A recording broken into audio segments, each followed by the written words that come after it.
of course, you started off the season not the way you would have hoped to with the defeat to Ross County, but how are you feeling now about that start to the season? Still hurt from the defeat and still disappointed, clearly and rightfully so, but I think having watched the game back now a couple of times, we know where we went wrong, exactly where we went wrong, and I think what I've said to the guys, we had a meeting this morning, we showed some video analysis, and as a management team we've gone through if we were right seeing things within the match, and we were, and that's good that we see stuff happening, but what we're trying to encourage the players is to learn and to adapt into situations, that it's so important through the middle of the pitch that you take control of the game and don't let a team get the upper hand in there, but equally all the components must meet together. So if the front's working high, then we're up together as a team and compress the pitch, and that's where I said to you we lost the dominance through the middle because we didn't compress the pitch. Now we've worked hard on looking at stuff,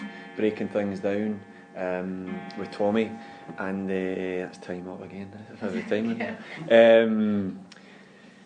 As a group you look at it and we gave them messages, we worked hard today, so although we're massively disappointed with the result, there's encouraging signs because as I said through there with the written press, that we finished the game strongly again, really forcing the issue, having lost a focal point in Sufyan, and we didn't give up, we didn't just accept it, we went to the end. Probably could have sneaked something because, as Jim said after the game, he used the phrase it was like the Alamo. A lot of our boys wouldn't have a clue what he's talking about, but I told them it meant we were putting heavy pressure on them to get the equaliser or get something from the game, which is really good because that's Wraith.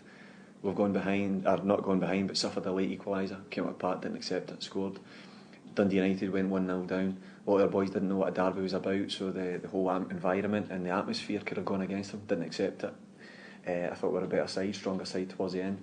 And of course on Saturday, 2-0 down against a very experienced, now they only had 2 changes really to their squad. When you look at it, we had 6, was it 6 I think? 6 starters, new boys in our starting line-up when you take Kerwaddle. Include him in that number because he's come from nowhere really from the kids, so we are still finding our feet and adapting to things, but it was encouraging finish to the game. We want to make that consistent, so that's the longest answer you've ever heard from one question. There you go. So you expect to see a sort of slightly unsettled start given the number of new players there are, the team's gelling, that sort of thing? Well, I expect that there'll be, it won't be the finished article. I still expect better. I don't excuse them from it, but I know where we went wrong, and it's important that you coach them and you manage them and you show them where they went wrong and make them understand and then work on it so that those mistakes and those expectations of things maybe going against you become fewer, and that's where you start to get your strength as a group. So I think they've got to believe in themselves a wee bit more as well in the game and boss each other. As I said to you, they're all finding out what each other likes and dislikes, and as I said, those relationships will take time to bond, but we're not building for just to have a good 2 weeks of the season. This is for the season in duration and beyond there, and we're all in the same mindset that we'll work so hard to put things right, and we did that today with a really encouraging training session today, and then we got another one tomorrow which sets us up for the derby. And as you say, the players, some of them haven't experienced a derby, so no. How much does it benefit you, the fact you've already played the derby going into a massive match on Wednesday night? Yeah, well that's it, they've had a taste of it now, so there's no surprises. It was a wonderful atmosphere, I think, for the city. It was fantastic. It showcased our city of the passion that it has within it, United and Dundee fans, and I think that benefits our side because they have had a wee bit of a bite-sized or a good section of enjoying the atmosphere and sampling it, so there should be no surprises. Nobody thinking, not ready for this. So now we know what they've had and they know what they've given us. They'll be stronger because obviously Scott McDonald is another week or so down the line in terms of his fitness. Keaton's is back, I believe. Durnan maybe missed one at the weekend, but he's back in, so we know what they're all about. But as I said, it's important that we just focus on ourselves once you know what they're doing in terms of what they've got to offer, and then it's about our game plan, executing it. How confident are you of overcoming them this time and progressing to the quarter-final? I'm just as confident as I was the first game around, and but they have to earn the right to do that. United are not going to stroll up here and just say, there you go guys, there's a place in the quarter-final. They're not. They're going to fight tooth and nail for it.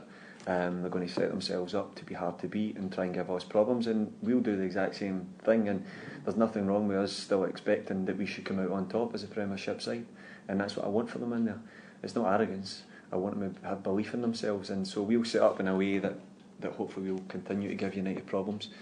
We finished strongly in the game. I thought we bossed the game, although they looked dangerous. Ray came up with a plan because they never had a striker to come up with something to give us trouble, and they did. But we are wiser for that now because we can work on it, and we wanted another shot at them, and we've got it, so it's up to them now.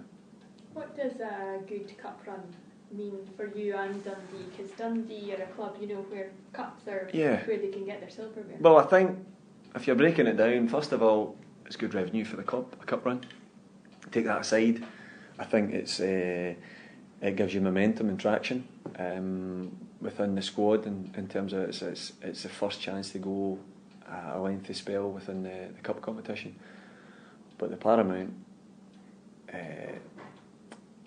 aim and goal should be as you go try and win a piece of silverware.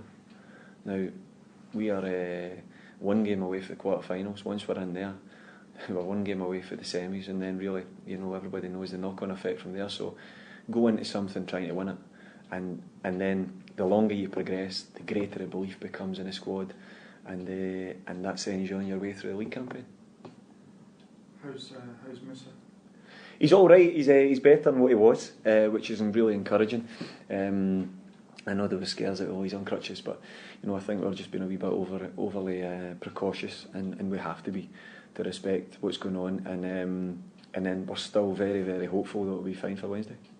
And just talking about Wednesday again, obviously, it's given that you played them just a couple of weeks ago, it's a different kettle of fish now that everyone's got fitness up and things. Oh, it's different again, yeah, but.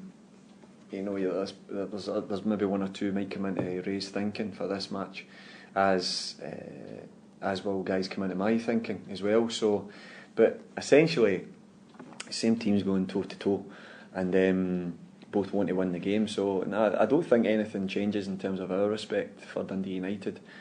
Clearly, they'll be a week further on. They've had a good result at the weekend, so that'll give them confidence. So, now we're ready. And is there any, obviously, you mentioned that there's lessons you've learned from the first derby. You take it into Wednesday. Learn all the time. I'm learning as a coach, as a manager, and every game you play, you learn. I learned loads from a United game and how they played and how we would combat it again if we come up against it. Equally, I learned so much from the weekend's game, and that's when you try and pass it on to the players. We've done that. We'll do it again tomorrow. We'll do it again Wednesday before the game, and then, as I said, as ever, it's when they cross the line. It's up to them. Is it really just another game?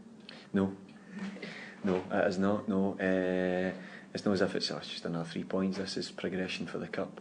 It needs to be a winner again, obviously, and it's against your biggest rival. So if that doesn't get you stirred, then nothing should.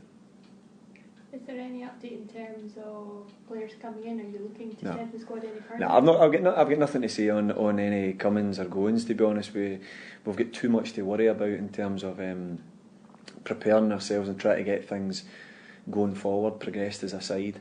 And if those things happen, then we'll deal with them. But we've got 2 big games coming up. We need to really focus on. Firstly, is a chance to make the quarterfinals. And how's your team news otherwise from the weekend?